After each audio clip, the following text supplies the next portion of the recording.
একবার এমন একটা সময় আসে যেখানে সূর্য ওঠার সাথে সাথেই মানুষ মারা যেতে শুরু করে। যারা নিজেদের ঘরের দরজা জানালা বন্ধ করে অন্ধকারে ঘাপটি মেরে বসে থাকে তারাও মৃত্যুর হাত থেকে রেহাই পায় না। আর ওই সময়টাতেই পৃথিবীর অপর প্রান্তে যখন রাতের সময়, তখন কিছু মানুষ একটা প্যাসেঞ্জার বিমানে করে নিজেদের জীবন বাঁচাতে বেরিয়ে পড়ে। তারা রওনা দেয় পৃথিবীর অন্ধকার প্রান্তের দিকে। কিন্তু তাদের সেই জার্নিটাও মোটেও সহজ ছিল না। একের পর এক সমস্যা তাদের সামনে এসে দাঁড়াতে থাকে, আর অবশেষে তারা এমন একটা পরিস্থিতির মুখে এসে আটকে যায় যেখানে আর মাত্র 2 ঘন্টার মধ্যেই সূর্য উঠে যাবে, কিন্তু তাদের হাতে করার মতো কিচ্ছু নেই। তখন কি হয়েছিল তাদের সাথে, আর কেনই বা যেখানে সূর্যের আলো জীবনের বিকাশ ঘটায় সেটা মানুষের জীবন কেড়ে নিচ্ছে? সে সব কিছুই দেখানো হয়েছে 2020 সালে মুক্তিপ্রাপ্ত একটা টিভি সিরিজে, যার নাম ইনটু দি নাইট। তাহলে চলুন গল্পটা একদম শুরু থেকে শুরু করা যাক। গল্পের শুরুটা হয় একটা এয়ারপোর্ট থেকে।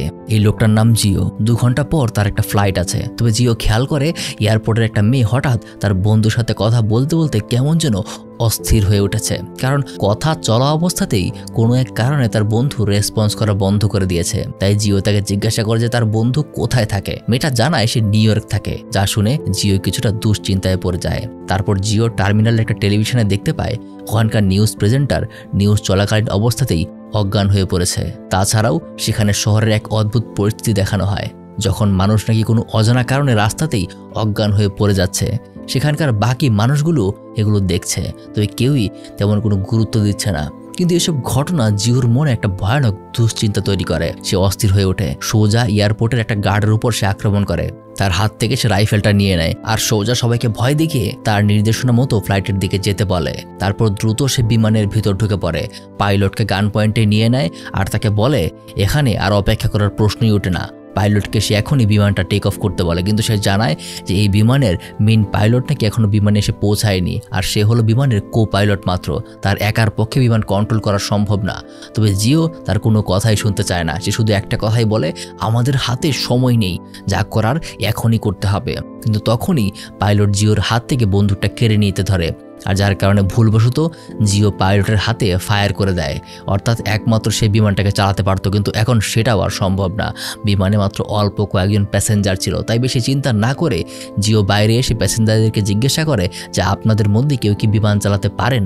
আর তখন সেখানে একটা মেয়ে নিজের হাত তোলে। মেয়েটার নাম সিলভিয়া। সে গিয়ে পাইলটের সিটে বসে, আর সেখানে অপর যে পাইলট ছিল সে তার এক হাত দিয়েই সবকিছু স্টার্ট করতে শুরু করে। একসময় দুজন মিলে খুব সুন্দরভাবেই যাত্রী সহ বিমানটাকে টেক অফ করে। এখানে সিলভিয়া নিজেও শুধুমাত্র একজন কো পাইলট। এখনও সে লার্নিং অবস্থাতেই আছে। সেও কোনো দক্ষ চালক না। তবে কোনো রকমে এই যাত্রায় তারা মস্কোর দিকে রওনা হয়। তখন জিও সিলভিয়ার মাথায় বন্দুক ধরে রেখেছিল। তবে তারপরেও সে জানতে চায় জিও কেন এইভাবে বিমানটাকে হাইজ্যাক করলো, তার আসলে উদ্দেশ্য কি। কিন্তু জিও তেমন কিছু বলতে চায় না। সে শুধু এতটুকু জানায় যে তার এক বন্ধু নাকি আন্তর্জাতিক প্রতিরক্ষা ব্যবস্থার একজন সদস্য, তাই তার থেকে সে এমন কিছু বিষয় জানে যাতে সেই কাজটা করতে বাধ্য হয়েছে। তখন পাইলট তাকে বারবার রিকোয়েস্ট করে যে কি সেই তথ্য তাদেরকেও বলার জন্য। আর এখানে জিও সকল সত্য কথা বলতে শুরু করে। সে জানায় রিসেন্টলি সূর্যের মধ্যে কিছু অদ্ভুত পরিবর্তন ঘটতে শুরু করেছে, আর তার কারণে যে সকল জায়গায় রাত পেরিয়ে দিন হচ্ছে আর সূর্যের আলো পৌঁছাচ্ছে সেই সকল জায়গায় প্রত্যেকটা মানুষ মারা যাচ্ছে। এমনকি নিউজ রিপোর্টিংয়েও এরকম অনেকগুলো ঘটনা দেখানো হয়েছে। তবে সিলভিয়া তাকে জিজ্ঞাসা করে তাহলে তো সূর্যের আলো থেকে দূরে থাকলেই হয়। কিন্তু জিও জানায় যে মানুষগুলো নিজেদের ঘরের দরজা জানালা সব বন্ধ করে ঘাপটি মেরে বসে আছে, তারাও মৃত্যুর হাত থেকে রেহাই পাচ্ছে না। এরা শুধুমাত্র সূর্যের আলোর কারণে না, সম্ভবত আরও কোনো গোপন রহস্য আছে যার সম্পর্কে তারা এখনো জানে না। আর এখানে তার এমন কথা শুনে দুজনে পুরোপুরি বিশ্বাস করে না। দুজনে মনে করছে হয়তোবা তার অন্য কোনো উদ্দেশ্য আছে। কিন্তু ওদিকে পাইলটের হাতে তখন গুলি লাগার কারণে তখন তার প্রচণ্ড যন্ত্রণা হতে শুরু করেছে। তাই সিলভিয়া ককপিট থেকে বের হয়ে যাত্রীদেরকে পাইলটের পরিস্থিতি সম্পর্কে জানায়। তখন একজন বলে ওঠে যে সে নাকি ডাক্তার। তাই সেই মহিলা পাইলটের হাত থেকে গুলিটা বের করার সিদ্ধান্ত নেয়। তবে এখানে তাদের হাতে তেমন কোনো মেডিকেল যন্ত্রপাতি নেই। তাই গুলিটা বের করতে হলে এখানে তাদের বেশ ঝামেলা পোহাতে হয়। তবে শেষমেশ সবকিছু ঠিকঠাক মতোই সম্পূর্ণ হয়। ঠিক তখনই ককপিটের বাইরে যাত্রীদের মধ্যে একটা ঝামেলা শুরু হয়। আসলে বিমানের একজন যাত্রী হঠাৎ অসুস্থ হয়ে পড়েছে, আর তাকে সামাল দিতেই বাকিরা একত্র হয়েছে। আর এই দেখে যখন জিও তার বন্দুকটা নিয়ে সবার সামনে একটু চেক করতে এগিয়ে যায়, ঠিক তখনই আইজো নামের এক লোক জিওর হাত থেকে বন্দুকটা কেড়ে নেয়। তারপর তাকে ভয় দেখিয়ে বিমানের টয়লেটে আটকে ফেলে। আর এই সমস্ত ঘটনায় যখন বিমানের পাইলট সেখানে আসে তখন আইজো পাইলটকেও ভয় দেখাতে শুরু করে। বিমানের সবাই জানতে চায় যে এখানে আসলে কি হচ্ছে। তখন পাইলট তাদেরকে সবকিছু বিস্তারিত জানায়। জিও নামের ওই লোকটা নাকি তাদেরকে টেক অফ করতে বাধ্য করেছিল, আর সে বলেছে পৃথিবীতে নাকি এক মহামারী এসেছে, সূর্যের আলোর সংস্পর্শে গেলেই নাকি মানুষ মারা যাচ্ছে, তাই তারা পৃথিবীর অন্ধকার দিকে এগিয়ে যাওয়ার জন্য সিদ্ধান্ত নিয়েছে। ঠিক তখনই বিমানের বাকিরাও এ নিয়ে কথা বলতে শুরু করে, কারণ গত কিছু সময় যাবৎ এরকম কিছু অদ্ভুত বিষয় তারা অনেকেই শুনেছে, নিউজেও তারা দেখেছে। তাহলে কি লোকটা সত্যি কথাই বলছে? তখন পাইলট তাদেরকে জানায় যে আপনারা ভয় পাবেন না, ঘটনার সত্যি হোক বা মিথ্যা, আমরা নিজেদেরকে বাঁচানোর সর্বোচ্চ চেষ্টা করব। ততক্ষণে তারা আইসল্যান্ডের একটা বিমানবন্দরের উপর দিয়ে যাচ্ছিল। পাইলট দেখতে পায় নিচে বিমানবন্দরে অনেকগুলো প্লেন যেন ক্র্যাশ করেছে, আর নিচে থাকা মানুষগুলি এদিক ওদিক ছোটাছুটি করছে। এসব দেখে তারা কিছুটা বিশ্বাস করতে শুরু করে যে জিও সত্যি কথাই বলছে। আর তখনই তারা খেয়াল করে যে তারা বিমানে ফিউল ভরার আগেই সেখান থেকে টেক অফ করেছিল, তাই সামনে স্কটল্যান্ডের কোনো একটা বিমানবন্দরে তাদেরকে ফিউল নেওয়ার জন্য ল্যান্ড করতে হবে। তাই তারা সেদিকেই রওনা হয়। ভেতরে তখন যাত্রীরা জিওকে টয়লেট থেকে বের করে আনে, কারণ তারা প্রত্যেকেই বুঝতে পেরেছে যে তার কথা সত্যি। সবাই তাকে জিজ্ঞাসা করে যে তুমি এই বিষয় সম্পর্কে যা জানো আমাদেরকে খুলে বলো, আমরা জানতে চাই। কিন্তু জিও তাদেরকে জানায় যে সে শুধুমাত্র এতটুকু জানতে পেরেছে সূর্যের আলোর কারণে মানুষ মারা যাচ্ছে। কেউ যদি ছায়ার মধ্যে থাকে তবুও তারা মারা যাচ্ছে, তবে কেন এমনটা হচ্ছে সে সম্পর্কে সে কিছুই জানে না। আর এর প্রায় ঘন্টাখানেক পর তারা স্কটল্যান্ডের একটা বিমানবন্দরে পৌঁছে যায়। তবে সেখানকার রানওয়ে অলরেডি একটা ধ্বংসস্তূপে পরিণত হয়েছে, তাই তারা যখন ল্যান্ড করতে যায় তখন বিমানটাকে নিয়ন্ত্রণ করতেও তাদের অনেক ঝামেলা হচ্ছিল। আর একদম শেষ মুহূর্তে তারা ঠিকঠাক মতোই বিমানটা ল্যান্ড করতে পারে। তবে তার প্রত্যেকে বিমান থেকে নেমে আশেপাশের পরিবেশ দেখতে শুরু করে। তারা বুঝতে পারে এয়ারপোর্ট থেকে প্রত্যেকটা মানুষ পালিয়ে গেছে, সবাই জানতে পেরে গেছে যে পৃথিবীতে আসলে কি হচ্ছে। এখানে অবশিষ্ট আর কোনো মানুষ নেই, তাই এখন সবাই বিষয়টা নিয়ে চিন্তায় পড়ে যায়, কারণ তাদেরকে এমন একটা জায়গা বের করতে হবে যেখানে বিন্দু পরিমাণ সূর্যের আলো পৌঁছাবে না। তবে যেহেতু আপাতত তারা এই সম্পর্কে কিছুই জানে না, তাই এভাবে তাদেরকে এক প্রান্ত থেকে অপর প্রান্ত ছুটে বেড়াতে হবে। একদল তাদের বিমানে ফিউল লোড করতে শুরু করে, আর অপর দল এয়ারপোর্ট নিজেদের জন্য দরকারি খাবার দাবার জিনিসপত্র জোগাড় করতে শুরু করে। তারপর সবাই আবারও বিমানের উদ্দেশ্যে সামনে এসে একত্র হয়। তারা সবাই সিদ্ধান্ত নেয় যে এখন তারা কানাডার উদ্দেশ্যে রওনা হবে, কারণ সম্ভবত ওখানকার মানুষ এখনও এই দুর্যোগের মুখে পড়েনি, তাই তাদের কাছে অবশ্যই কোনো না কোনো সমাধান থাকবে। কিন্তু তাদের মধ্যে থেকে একজন যাত্রী তার পরিবারের কাছে ফিরে যাওয়ার সিদ্ধান্ত নেয়। এখান থেকে 200 কিলোমিটার দূরের একটা শহরে তার পরিবার থাকে, সে তার বউ বাচ্চাকে বাঁচাতে যাবে এই বলে ওখান থেকে সে চলে যায়। আর বাকিরা তখন প্লেনে উঠে পড়ে। আর হঠাৎ করেই এখানে তারা তাদের মোবাইলের ইন্টারনেট কানেকশন ফিরে পায়। সাথে সাথে সবার ফোনে একের পর এক মেসেজ আসতে শুরু করে, আর মেসেজগুলো তাদের পরিবারের লোকজনরা তাদেরকে পাঠিয়েছে। মৃত্যুর আগে শেষ বিদায় জানিয়ে সবাই একে অপরকে মেসেজ করছে, যাতে করে বিমানের সবাই নিজেদের পরিবার হারিয়ে একদম ভেঙে পড়েছে। ঠিক তখন একজন তাদেরকে বলতে শুরু করে সে জানতে পেরেছে যে মানুষ কেন মারা যাচ্ছে। সে একটা রিপোর্ট পড়েছে, সে নিজেও নাকি একজন ওয়েদার এক্সপার্ট, অর্থাৎ আবহাওয়া বিশেষজ্ঞ। তাই বিষয়টা সে সবার সামনে এক্সপ্লেন করতে শুরু করে। সে জানায় যে পৃথিবীর মাঝে একটা বিশেষ ম্যাগনেটিক ফিল্ড রয়েছে, যেটা সৃষ্টির শুরু থেকেই পৃথিবীকে এবং পৃথিবীর প্রাণীকুলকে সূর্যের ভয়ানক গামা রেডিয়েশন থেকে রক্ষা করে এসেছে। অপরদিকে সূর্যের মধ্যে মাঝে মাঝেই বিভিন্ন সোলার ফ্লেয়ার দেখা যায়, যেগুলো প্রায় সময়টাতেই পৃথিবীর সেই ম্যাগনেটিক ফিল্ডকে আঘাত করে, কিন্তু সম্পূর্ণভাবে কখনোই সেটা ক্ষতিগ্রস্ত করতে পারেনি। তবে রিসেন্টলি সূর্যের একটা বিশাল সোলার ফ্লেয়ারের কারণে পৃথিবীর সেই রক্ষা কবচ এখন সম্পূর্ণভাবে ধ্বংস হয়ে গেছে। তাই পৃথিবীর যেই প্রান্ত সূর্যের মুখোমুখি হচ্ছে সেই প্রান্তের সব কিছুই সূর্যের গামা রেডিয়েশনের কারণে একদম ক্ষুদ্র ক্ষুদ্র পার্টিকেল লেভেলে একদম বীভৎস রকমভাবে বদলে যাচ্ছে, যার কারণে মানুষের শরীরের প্রত্যেকটা কোষ এক ধাক্কায় নিজেদের কার্যক্ষমতা হারাচ্ছে আর সবাই মারা যাচ্ছে। এমনকি এই গামা রশ্মি সকল প্রকার কঠিন পদার্থ ভেদ করেও মানুষকে আঘাত করতে পারছে। তাই নিজেদের ঘরে অন্ধকার থাকলেও কেউ এর হাত থেকে রেহাই পাচ্ছে না। অপরদিকে আইজো এক কোনায় সিলভিয়াকে তার ট্যাবে একটা নিউজ দেখায়, যে নিউজের ভেতরে তাদের বিমানের 3 জন যাত্রীর ছবি দেওয়া, আর সেখানে তারা জানতে পারে এরা নাকি মোস্ট ওয়ান্টেড ক্রিমিনালস, যারা নিজেদের দেশ ছেড়ে পালাচ্ছিল। অপরদিকে সেই ক্রিমিনালদের একজন বিমানের এক বৃদ্ধ যাত্রীর সাথে ঝামেলা শুরু করে দেয়। একসময় হাতাহাতিতে ওই বৃদ্ধ লোকটাকে এসে মেরে ফেলে, আর বিমানের বাকিদেরকেও একটা বন্দুক বের করে ভয় দেখাতে শুরু করে। আর এই ঝামেলায় এবার সিলভিয়া আর পাইলট সিদ্ধান্ত নেয় কানাডা পৌঁছানোর পর তাদের বিমানের এই 3 জন ক্রিমিনালকে তারা কৌশলে বিমান থেকে বের করে দেবে। তারপর দরকারি জিনিসপত্র আর সাহায্য নিয়ে তারা ওখান থেকে চলে যাবে। তারপর কথা মতো তারা একসময় কানাডার একটা এয়ারপোর্টে পৌঁছে যায়, তবে সেখানেও তেমন কোনো জনগণ নেই। আর এবার দুজনে প্ল্যানিং মোতাবেক সেই ক্রিমিনাল 3 জনকে একটা গ্রুপে রাখে, আর জানায় তাদের বিমানের রেডিও সিস্টেম নাকি একদম শুরুতেই নষ্ট হয়ে গিয়েছিল, তাই তারা যেন এয়ারপোর্টে কোনো রিপেয়ারিং সাইট আছে কিনা সেটা খুঁজে দেখে। কিন্তু তখনই তিনজনের একজন জানায় যে তাদের কোনো সমস্যা নেই, তবে তাদের সাথে আরও দুজনকে পাঠাতে হবে। এত বড় জায়গা তারা তিনজন কভার করতে পারবে না।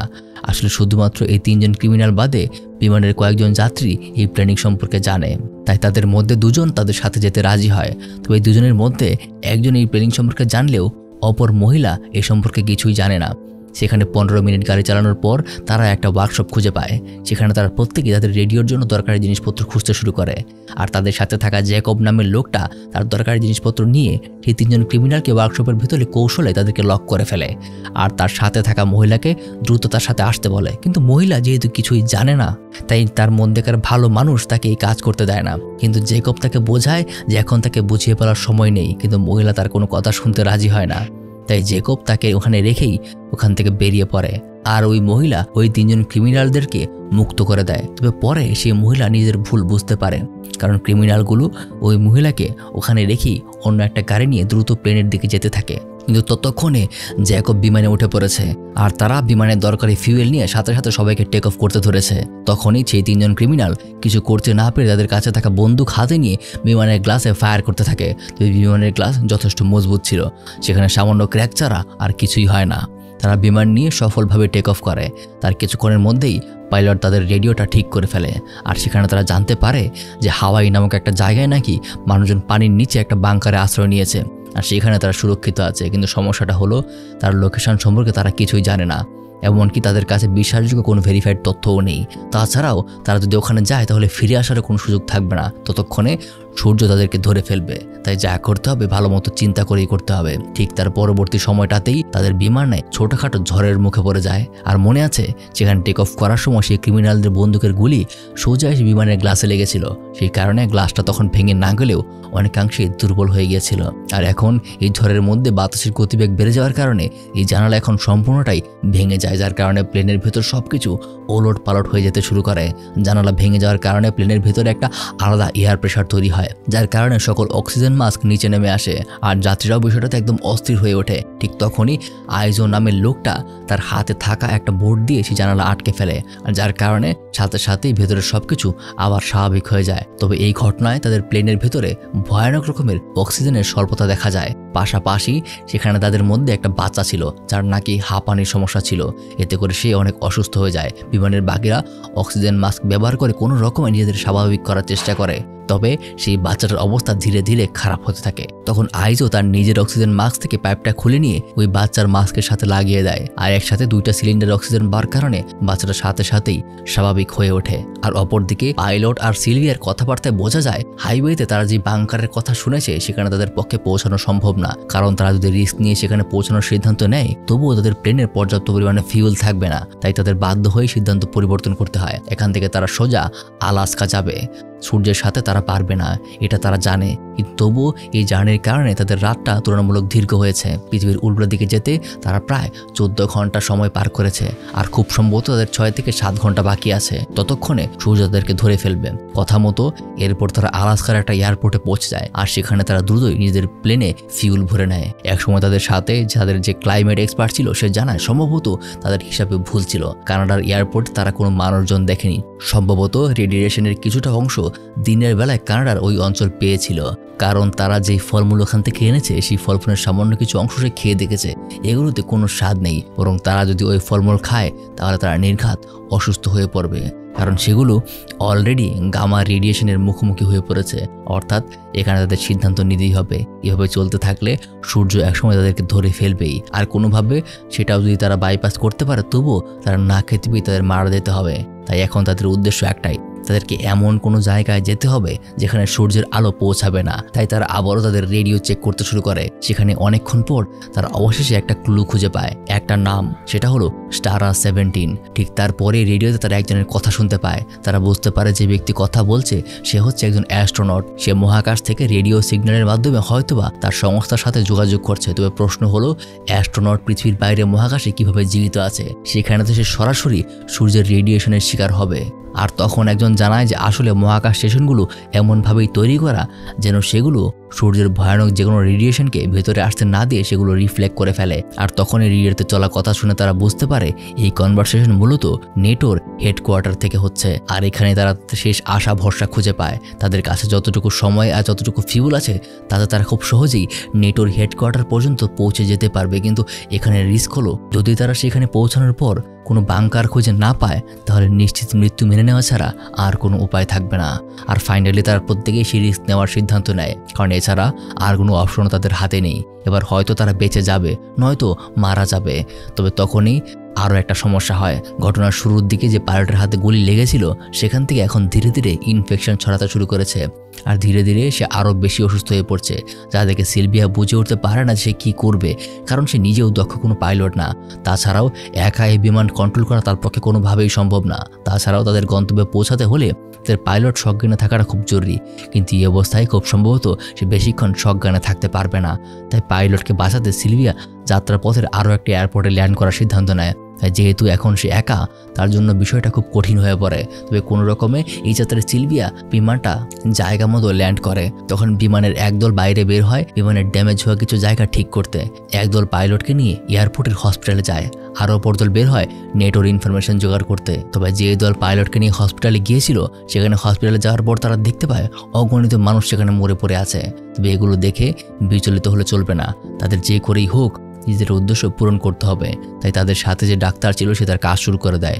অপরদিকে যারা নেটোর ইনফরমেশন জোগাড় করতে গিয়েছিল সেখানে তারা তাদের কাজ ভালোভাবেই চালিয়ে যায়। আর তাদের মধ্যকার বৃদ্ধ লোকটা সেখানে একটা সিসিটিভি ফুটেজ খুঁজে পায় যেখানে পৃথিবীর ভয়াবহ দুর্যোগ সম্পর্কে আলোচনা হচ্ছিল।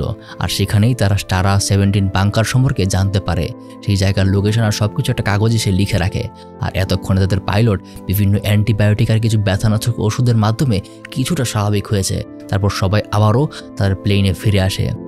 আর এখন তাদের কাছে নিখুঁত একটা ইনফরমেশন আছে, তারা জানে যে কোথায় তাদেরকে যেতে হবে। তবে তাদের হাতে এখন সময় খুব কম। সিলভিয়া সেখানে বেঁচে থাকা সকল সার্ভাইভারদেরকে সাবধান করে দেয় যেন তারা তাদের শেষ যাত্রায় রেডি থাকে।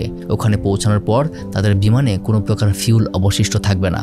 এমনকি ওখানে পৌঁছানোর পর তাদের শুধুমাত্র 20 মিনিট সময় থাকবে। ততক্ষণে তাদের বাংকার পর্যন্ত পৌঁছাতে হবে, না হলে সূর্য তাদেরকে ধরে ফেলবে। আর সবাইকে মানসিক এবং শারীরিকভাবে প্রস্তুত থাকার জন্য বললে। আর কথা মতো 2 ঘন্টা যাত্রা শেষ করে তারা ফাইনালি স্টারা 17 নামক জায়গার উদ্দেশ্যে এয়ারপোর্টে ল্যান্ড করে। তবে তথ্য অনুযায়ী জায়গা মতো তারা পৌঁছে গেলেও তাদের কেউ জানে না যে বাংকারটা আসলে কোন দিকে। তাই তারা দুটো আলাদা আলাদা গ্রুপ তৈরি করে। তাদের হাতে মোট 20 মিনিট সময় থাকার কথা ছিল, কিন্তু সৌভাগ্যক্রমে তারা অনেক আগেই সেখানে পৌঁছে গেছে। তাই তাদের হাতে এখন 40 মিনিটের মতো সময় আছে। তারা দুইটা দল একে অপরের সাথে রেডিওর মাধ্যমে কানেক্টেড থাকবে। তারা যতটুকু জানতে পেরেছে বাংকার এই এরিয়াতেই আছে। তাই একদল ডান দিকে যাবে আর একদল বাম দিকে। আর সবার প্রথমে যারা বাংকারের এন্ট্রান্স খুঁজে পাবে তারা অপর দলকে জানিয়ে দেবে। প্ল্যানিং অনুযায়ী তারা তেমনটাই করে। গাড়ি চালাতে চালাতে প্রায় 25 মিনিট হয়ে গেছে, কিন্তু এখনও পর্যন্ত তারা কোনো বাংকারের এন্ট্রেন্স খুঁজে পায়নি। অপর দলেরও ঠিক একই অবস্থা। তবে সিলভিয়ার দল হঠাৎ তাদের সামনে একটা গেট খুঁজে পায়। তারা গাড়ি নিয়ে সোজা সেখানে ঢুকে পড়ে, কিন্তু গাড়ি থেকে নামার পর আরও একটা গেট ছিল। সেখানে একজন যাত্রী দৌড়ে এসে সেই গেটটা খোলার চেষ্টা করে, কিন্তু তখনই সে একটা ইলেকট্রিক শক খেয়ে বসে। আর সৌভাগ্যক্রমে সে একটা বাটন খুঁজে পায়। বাটনটাতে চাপ দিতেই সেই গেটটা খুলে যায়।